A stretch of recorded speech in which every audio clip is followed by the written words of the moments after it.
Data na ano. Wala pa din po sa akin yung cellphone ko ngayon. Bago yung cellphone ko. Hindi sinoli sa'yo. Hindi pa din po. Kaya nakakatuwa naman. Pero hindi na tayo para halongkat din pa yung nakaraang yun. The best thing I can do now is make a step forward and level up. Move forward. Take a one floor up. Parang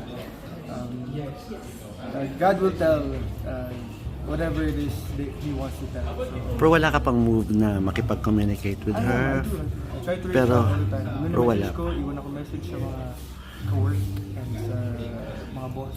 Just for the Lahat po, for your family members niya, friends niya, mini-message ko lahat. This is that. wala. For your daughter lang Sana sana. po sana eh. I can help. You know, like, it's been such a loss for me.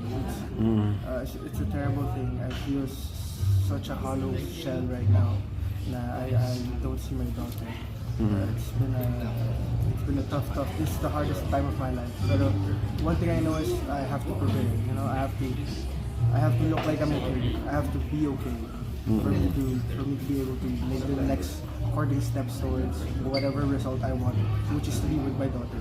Kailangan ayusin ko. Kailangan maging motibo ako. Maging successful ako. Kailangan maganda pa rin sa akin ng tao. Kailangan maayos ko sa buhay. Lahat. Just for her. Hihirapan ko lahat. Just for her, di ba?